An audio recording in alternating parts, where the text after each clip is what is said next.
Hello नमस्कार साथियों, आप सभी का फिल्म्स एकेडमी के इस यूट्यूब चैनल पर हार्दिक अभिनंदन, स्वागत है। मैं हूं रंजित। उम्मीद करता हूं साथियों आप स्वस्थ होंगे, मस्त होंगे, अपनी तैयारी में व्यस्त होंगे। एक मोटिवेशनल लाइन के साथ आज की क्लासेस स्टार्ट कर रहे हैं कि मंजिल यूं ही नहीं मिलती राही को, दिल में जुनून सा जगाना पड़ता है। पूछा चिड़िया से घोंसला कैसे बनता है, बोली चिड़िया भरनी पड़ती है उड़ान, बार बार तिनका तिनका उठाना पड़ता है। तो साथियों, अगर आपको भी आपकी मंजिल प्राप्त करनी है तो जुड़ जाइएगा इस फिल्म्स एकेडमी के यूट्यूब चैनल्स के साथ, जहां पर आपको बेहतरीन कंटेंट देखने को मिलने वाला है। साथियों, ये क्लास में बहुत टाइम लगाकर ये क्लास तैयार करता हूँ। पहले अच्छा मटेरियल ढूंढता हूँ, अच्छे एमसीक्यू और पीआईक्यू बनाता हूँ, उसके बाद उनको डिजाइन करता हूँ, ग्राफिक्स में डिजाइन करता हूँ, बहुत टाइम लग जाता है। तो मैं आपसे एक बात कहूंगा कि इस क्लास को आप ज्यादा से ज्यादा अपने सारे साथियों को शेयर कीजिएगा। और क्लास अगर आपको अच्छी लगती है तो लाइक्स कमेंट्स जरूर कीजिएगा और मुझे सुझाव भी दीजिएगा कि आपको ये कंटेंट कैसा लग रहा है, तो और मैं अच्छा मोटिवेट होकर और बेहतरीन कंटेंट आपके लिए लाऊंगा। साथ ही ये क्लास राजस्थान की सभी प्रतियोगी परीक्षाओं के लिए समान रूप से उपयोगी है। चाहे आप किसी भी लेवल के एग्जाम की तैयारी करो, चाहे आरएस हो, ग्रेड फर्स्ट हो, ग्रेड सेकंड हो, रीट हो, पटवार हो, ग्राम सेवक हो, सीटी हो, 10+2 हो, या और भी जितने भी एग्जाम्स है सभी के लिए उपयोगी क्लास है। तो आइए स्टार्ट करते हैं। पहला क्वेश्चन साथियों आप सभी के साथ स्क्रीन पर आ रहा है कि निम्नलिखित में से कौन सी कृति विजयदान देथा के द्वारा लिखित नहीं है। साथियों हमेशा याद रखिएगा, अगर आपसे ऐसे क्वेश्चन पुटअप करता है तो देखिएगा क्या वो पूछ रहा है। तो यहाँ पर देखिएगा विजयदान देथा के द्वारा लिखित नहीं है, नहीं पूछा है, और अपन जल्दबाजी में क्या कर देते हैं, विजयदान देथा के द्वारा लिखित है ऐसा कर देते हैं। तो ये क्वेश्चन आपको बहुत अच्छी तरह से पढ़ना होगा। तो यहाँ पर देखो नहीं है, तो देखो जोग संजोग बिल्कुल ये विजयदान देथा की करते नहीं है। दुविधा बिल्कुल विजयदान देथा की है। बतारी फुलवारी विजयदान देथा की है। चौधराइन की चतुराई विजयदान देथा की है। यानी ये जो आपकी जितनी भी रचनाएं हैं ये विजयदान देथा की रचनाएं हैं। किसकी रचना है? विजयदान देथा की रचनाएं, ध्यान रखिएगा ये किसकी है? विजयदान देथा। लेकिन मैं बात करूं साथियों, लेकिन मैं क्या करूं आपसे, लेकिन मैं यहां पर आपसे बात करूं कि बताइए, यहां से अगर मैं बात करूं तो जोग संजोग किसकी है? तो याज्ञवेंद्र चंद्र शर्मा की। किसकी है?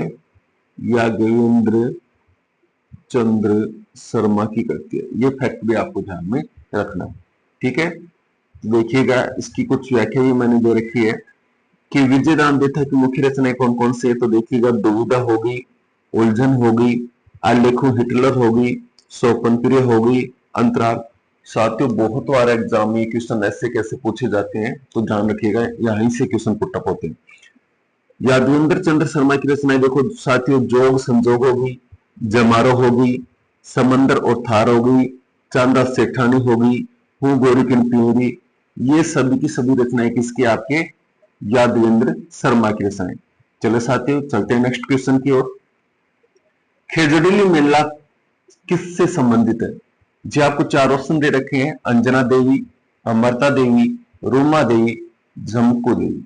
तो साथियों आप सभी को पता होगा खेजड़िली जो मेला है ये आपके अमरता देवी से संबंधित है। किससे संबंधित है आपका? तो ध्यान रखिएगा, जो खेजड़ी जो मेला है ये आपका किससे संबंधित है? ये आपका किससे संबंधित है? तो ध्यान रखिएगा अमरता देवी से संबंधित है। किससे संबंधित है? अमरता देवी से संबंधित है। दोस्तों अमरता देवी यही है जिन्होंने पेड़ों को बचाने के लिए अपना बलिदान दे दिया था। तो देखिए व्याख्या में अपन चर्चा कर लेते हैं।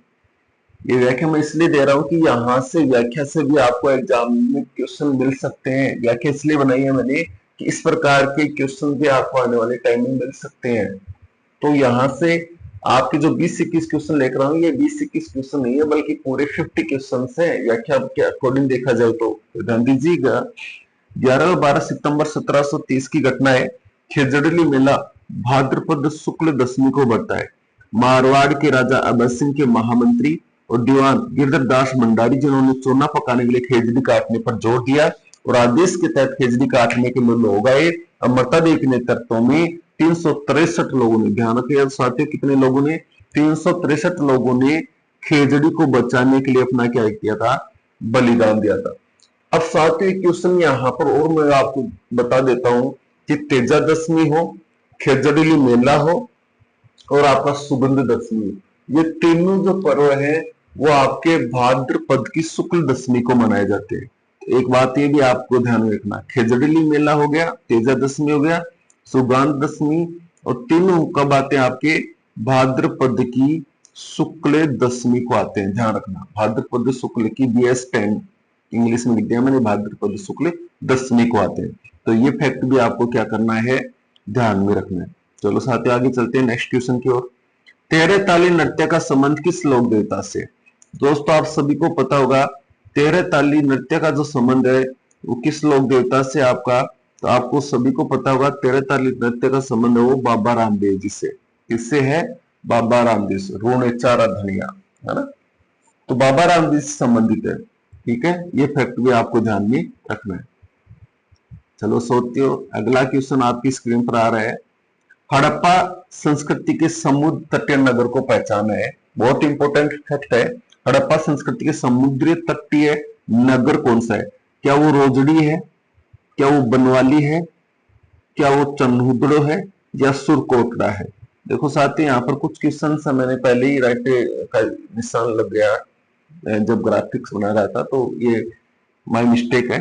तो आप ऐसा मत समझिएगा, मैं ऑफलाइन बहुत अच्छा पढ़ाता हूँ। ठीक है, अभी डिजिटल बोर्ड्स की ये व्यवस्था नहीं हो पाई क्योंकि अमाउंट्स और इनकी कमी के कारण, लेकिन मैं आपके लिए प्रयास करूंगा कि डिजिटल बोर्ड जैसी फीलिंग्स आपको आए, ऐसा कंटेंट मैं आपके लिए लेकर आ रहा हूँ। चाहे आप मेरी आवाज आपके पास पहुंच रही है, छोटी सी यही है कि चेहरा नहीं पहुंच रहा, तो जल्द ही कुछ अगर हो जाएगा बेनिफिट इंतजाम, तो हम डिजिटल बोर्ड पर भी आपकी क्लास लेकर आ जाएंगे। हड़प्पा संस्कृति समुद्र तटीय नगर को पहचाने, रोजड़ी, बनवाली, सुरकोटड़ा। आंसर क्या हो जाएगा? सुरकोटड़ा। ये देखो साथियों आपके इधर हड़प्पा सभ्यता का इस तरह से मैंने चित्र भी बनाया है, इस प्रकार से आपका हड़प्पा संस्कृति थी। तो देखो व्याख्या में क्या क्वेश्चन बने, सुरकोटड़ा जो कच्छ से गुजरात का जिला वहां पड़ता है, और इस स्थल की खोज किसने की थी? 1964 में जगपति जोशी के द्वारा की गई थी। फिर देखिए साथियों, अगर आपसे पूछा जाए चन्हुद्रो, ये सभ्यता स्थल आपके पाकिस्तान के सिंध प्रांत में स्थित है। यहाँ पर पत्थर के मनके बनाने का कारखाने है। ठीक है, यहाँ से ईंट भी प्राप्त हुई है, उस ईंट पर एक बिल्ली का पीछा करते कुत्ते को दर्शाया गया। ये फैक्ट भी आपको ध्यान में रखना है। और साथियों रोजड़ी है, यह भी गुजरात के राजकोट में स्थित है। यह फैक्ट भी आपको ध्यान में रखना है। चलो नेक्स्ट क्वेश्चन की ओर चलते हैं। नेक्स्ट क्वेश्चन क्या है? राजस्थान उच्च न्यायालय का उद्घाटन कब हुआ था? बहुत इंपॉर्टेंट क्वेश्चन है कि राजस्थान उच्च न्यायालय का उद्घाटन कब हुआ था। तो आपको सबको पता होगा, इसका जो उद्घाटन हुआ था 29 अगस्त को हुआ था। कब हुआ था? 29 अगस्त 1949 को आपके राजस्थान उच्च न्यायालय का क्या हुआ था साथियों? उद्घाटन हुआ था। ये फैक्ट भी आपको ध्यान में रखना है। अब अपन इसकी व्याख्या की ओर चलते हैं साथियों। व्याख्या की ओर चलते हैं तो देखिएगा, राजस्थान उच्च न्यायालय का अध्यादेश 1949 के तहत इसकी स्थापना हुई। एक तो फैक्ट ये ध्यान में रखना, उद्घाटन कब हुआ था इस राजस्थान उच्च न्यायालय का? 29 अगस्त 1949 को। कहां हुआ था? जोधपुर में हुआ था। राजस्थान की 5 रियासतों को समाप्त, आपसे पूछा जाए कितनी रियासतों को? 5 रियासतों को समाप्त करके उच्च न्यायालय की क्या की गई थी? स्थापना की गई थी। जिनमें कौन कौन सी थी आपकी? जयपुर, जोधपुर, उदयपुर, बीकानेर और अलवर। इनमें एक मुख्य न्यायाधीश कमलकांत वर्मा और 11 अन्य न्यायाधीश को शपथ दिलाई गई थी। शपथ किसने दिलाई थी आपके उस समय? राज प्रमुख मान सिंह ने। राजस्थान उच्च न्यायालय की मुख्य पीठ साथियों आपको पता ही होगा जोधपुर में है, और खंडपीठ कहां पर स्थित है? जयपुर में स्थित है। 8 दिसंबर 1976 के द्वारा जयपुर खंडपीठ की क्या की गई थी? स्थापना करने का आदेश जारी हुआ था, ध्यान रखिएगा। और लागू कब हुआ था फिर? 31 जनवरी 1977 को। वर्तमान में राजस्थान उच्च न्यायालय में कितने न्यायाधीश सर्जित हैं? 49 न्यायाधीश हैं और एक मुख्य न्यायाधीश। टोटल कितने हैं? 50 न्यायाधीशों के पद सर्जित हैं। ठीक है, नेक्स्ट क्वेश्चन आपकी स्क्रीन पर आ रहा है। अंजना देवी चौधरी कौन थी? क्या वो प्रसिद्ध कवयित्री थी? क्या वो पर्यावरण कार्यकर्ता थी? क्या वो क्रांतिकारी नारीवादी थी? क्या वो अहिंसक स्वतंत्रता सेनानी। तो इसका राइट आंसर क्या हो जाएगा, अहिंसक स्वतंत्रता सेनानी। ये आपके सामने कौन आ रही है, आपकी अंजना देवी की पिक मैंने लगा रखी है।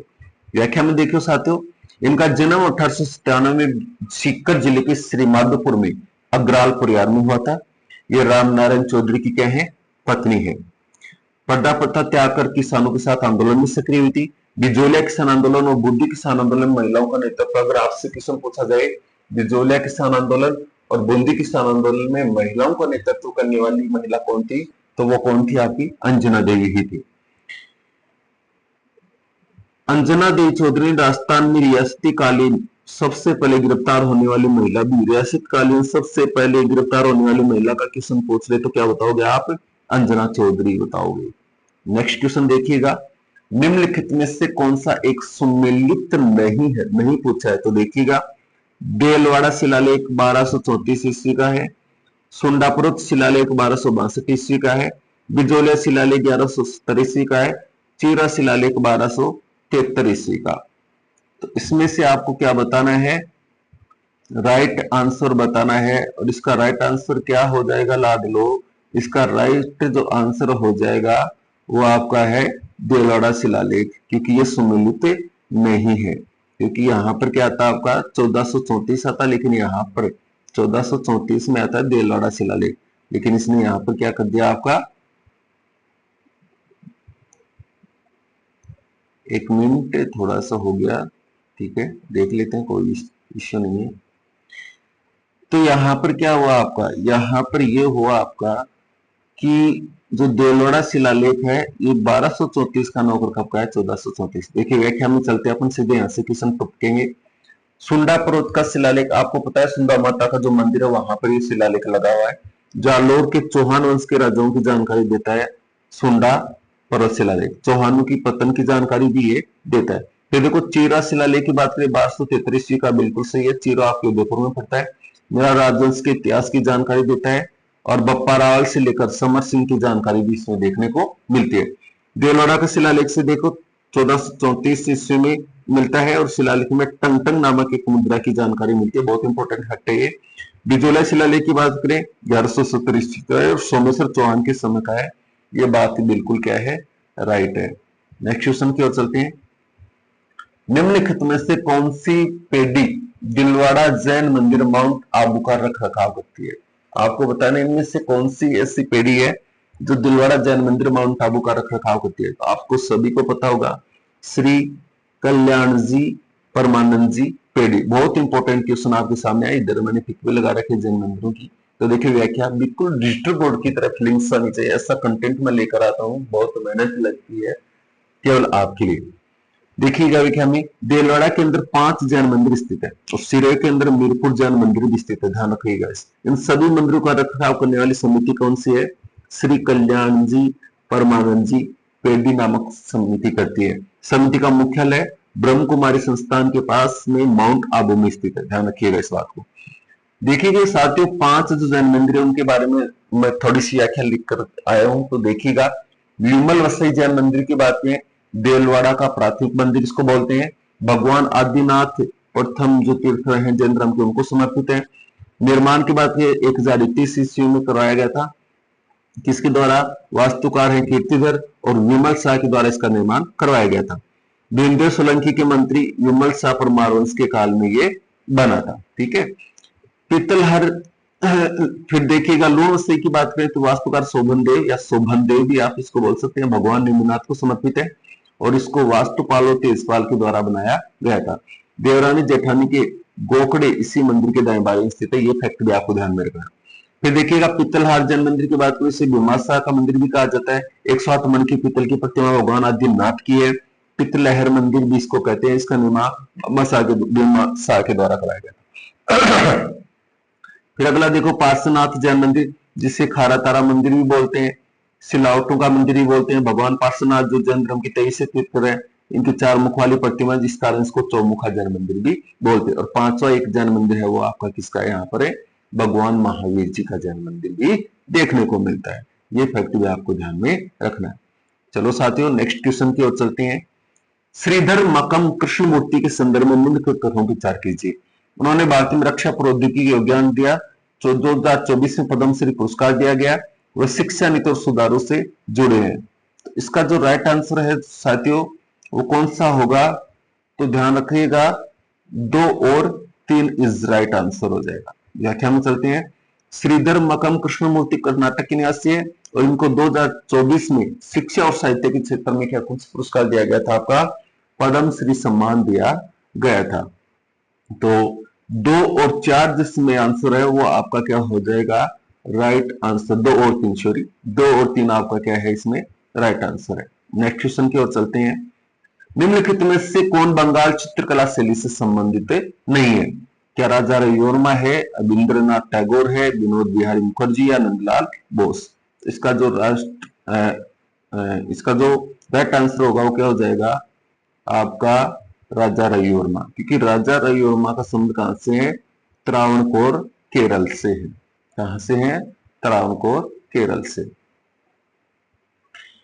अगला क्वेश्चन अपन देखते हैं। 1857 के विद्रोह के केंद्र और उनके प्रमुख नेता के त्रुटिपूर्ण युद्धों को पहचानिए। आरा बख्त खान, कानपुर नाना साहिब, लखनऊ बेगम हजरत महल, फैजाबाद का मौली अहमदुल्ला। तो यहाँ पर आपका जो राइट आंसर हो कौन सा हो जाएगा, आरा बख्त खान। आरा बख्त खान का संबंध साथी ध्यान रखिएगा बरेली दिल्ली से था। कानपुर के नाना साहिब बिल्कुल सही है, लखनऊ की बेगम हजरत महल बिल्कुल राइट है, फैजाबाद की बात करें मौली अहमदुल्ला बिल्कुल राइट बात है। ये फैक्ट भी आपको क्या करना है, ध्यान में रखना है। नेक्स्ट क्वेश्चन की ओर चलते हैं। निम्नलिखित में से किस साहित्य कृति को साहित्य अकादमी पुरस्कार 2025 से सम्मानित किया गया है? तो देखिएगा इसका राइट आंसर होगा कौन सा जाएगा, जीते जी इलाहाबाद। ममता कालिया को हिंदी में जीते जी इलाहाबाद संस्मरण के लिए केंद्रीय साहित्य अकादमी का क्या दिया गया था, पुरस्कार दिया गया था। ये आपको ध्यान में रखना है। नेक्स्ट क्वेश्चन की ओर चलते हैं साथियों। निम्न में से कौन सा डिजिटल प्लेटफॉर्म नागरिक सेवाओं को एकीकृत करता है? तो देखिएगा इसमें जो आंसर होने वाला है कौन सा जाएगा आपका, उमंग। ठीक है, इसमें कुछ ज्यादा आपको देखने की जरूरत नहीं है, Umang is a correct answer. Bharat के उत्तर पश्चिमी सीमा क्षेत्र में सविनय अवज्ञा आंदोलन का नेतृत्व किसने किया था? तो आप सभी को पता होगा सविनय अवज्ञा आंदोलन का जो नेतृत्व किया था वो किसने किया था, आपके खान अब्दुल गफ्फार खान। किसने किया था, खान अब्दुल गफ्फार खान ने क्या किया था, आपका नेतृत्व किया था। देखिए इनके बारे में कुछ फैक्ट मैंने लिखे। खान अब्दुल गफ्फार खान, इनको सीमांत गांधी के नाम से जाना जाता है, एक फैक्ट तो याद रखना। इनके द्वारा खुदाई खिदमतगार नामक एक संगठन बनाया, ये भी ध्यान रखना, जिसे लाल कृतिक आंदोलन भी कहते हैं। इन्होंने उत्तर पश्चिमी सीमा प्रांत में सैन्य आंदोलन का नेतृत्व किया था। दांडी मार्च की बात करें 12 मार्च 1930 को प्रारंभ हुआ था साबरमती आश्रम से और 6 अप्रैल 1930 को समापन हुआ था दांडी नामक जगह पर। यहाँ पहुंचकर नमक कानून तोड़ा और उसी दिन किसका प्रारंभ हुआ था, जब नमक कानून तोड़ा गया था उसी समय आपका सैन्य आंदोलन प्रारंभ हो गया था। राजा महेंद्र प्रताप, इन्होंने 1915 में काबुल में भारत की पहली निवासित सरकार बनाई थी, ये फैक्ट आपको ध्यान में रखना है। और 1943 के अंदर भारत की दूसरी निवासित सरकार पूछी तो आपका सुभाष चंद्र बोस ने बनाई थी। अगला क्वेश्चन देखिएगा, भारत में आपदा प्रबंधन में किस उपग्रह प्रणाली का उपयोग होता है? तो आपको सभी को पता होगा भारत में किससे उपग्रह प्रणाली का उपयोग होता है, तो ध्यान रखिएगा इनसेट का। किसका राइट आंसर क्या जाएगा आपका, इनसेट। नेक्स्ट क्वेश्चन देखिएगा, मौर्य सम्राट अशोक द्वारा न्याय प्रशासन के लिए किससे नियुक्त किया गया था? राजकोषीय, तीर्थ, रज्जुक या महासन्निधाता? इसका जो राइट आंसर होगा जाएगा आपका तीर्थ हो जाएगा। सॉरी तीर्थ नहीं होगा आपका, इसका राइट आंसर होगा रज्जुक। तीर्थ तो किसको बोलते हैं, विभाग को। राजकोषीय अनारक्षक किसको बोलते हैं, सन्निधाता को। नेक्स्ट क्वेश्चन देखिएगा, राष्ट्रीय हरित प्राधिकरण कब स्थापित किया गया था? तो इसका राइट आंसर क्या हो जाएगा, 2010 में। नेक्स्ट क्वेश्चन देखिएगा, बंगाल भारत के निम्नलिखित दोनों में कौन सा एक संधि की व्यवस्था का प्रतिपादित था? तो उसका राइट आंसर क्या हो जाएगा आपका, लॉर्ड वेलेस्ली। 1758 से 1805 के मध्य सहायक संधि की स्थापना किसने की थी, आपके लॉर्ड वेलेस्ली। इस कारण इसको क्या कहा जाता है, सहायक संधि का जन्मदाता कहा जाता है। नेक्स्ट क्वेश्चन देखिएगा, निम्नलिखित में कौन सा सही सुमेलित नहीं है? भरतनाट्यम तमिलनाडु का सही है, कथकली केरल का सही है, कुचिपुड़ी आंध्र प्रदेश का सही है, मोहिनीअट्टम ये महाराष्ट्र का नहीं है, ये इसका क्या हो जाएगा, राइट आंसर हो जाएगा, क्योंकि महाराष्ट्र का तमाशा और लावणी प्रसिद्ध मोहिनीअट्टम केरल का है। भारत का पहला जैवमंडल आरक्षित क्षेत्र कौन सा है, तो आप सभी को पता होगा नीलगिरी है। इधर नीलगिरी जैवमंडल आरक्षित क्षेत्र मैंने दर्शा भी रखा है, Nilgiri is the right answer. Bharat में वर्तमान में जैवमंडल आरक्षित कुल क्षेत्र कितने हैं, 18। इनमें से 13 जैवमंडल क्षेत्र यूनेस्को के द्वारा, ये यूनेस्को है भाई, सही कर लेना इसको, टाइपिंग में थोड़ा मिस्टेक हो गया, यूनेस्को के द्वारा विश्व धरोहर की सूची में शामिल है। नवीनतम 13वां जैवमंडल अगर आपसे पूछे तो कोल्ड डेजर्ट जो हिमाचल प्रदेश के स्पीति डिस्ट्रिक्ट में स्थित है। और आज का लास्ट क्वेश्चन मैं आपके लिए लेकर आया हूं। समीर एक ऐप है जो निम्नांकित हर घंटे न्यूनतम जानकारी देता है, तो इसका राइट आंसर क्या हो जाएगा, राष्ट्रीय वायु गुणवत्ता सूचकांक। क्या हो जाएगा इसका राइट आंसर, राष्ट्रीय वायु गुणवत्ता सूचकांक।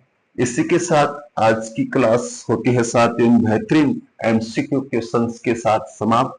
मिलते हैं नेक्स्ट एपिसोड में जोश और जुनून के साथ। तब तक आप हंसते रहिए, मुस्कुराते रहिए और अपनी तैयारी में व्यस्त रहिए। साथ ही इस क्लास को आप अपने साथियों को ज्यादा से ज्यादा शेयर कीजिएगा, क्योंकि ये कंटेंट वो कंटेंट है जो आपको सीधे एग्जाम में देखने को मिलेगा। मैं इतना तो नहीं कर सकता, लेकिन लगभग सारे क्वेश्चन आपको देखने को मिलेंगे। अभी तो ये 21 क्वेश्चन है, आने वाले टाइम में 10 2000 5000 क्वेश्चन ऐसे करवा दूंगा। इसी टाइप के क्वेश्चन लेकर आ रहा हूँ जिनको बनाने में बहुत टाइम लगता है। तो मैं उम्मीद करता हूँ कि आप ये क्लास ज्यादा से ज्यादा शेयर करोगे और लाइक्स कमेंट शेयर जरूर कीजिएगा। और हमारे चैनल पर नए हो तो चैनल को सब्सक्राइब जरूर कर लीजिएगा। इसी के साथ मैं जय हिंद, जय भारत, जय राजस्थान।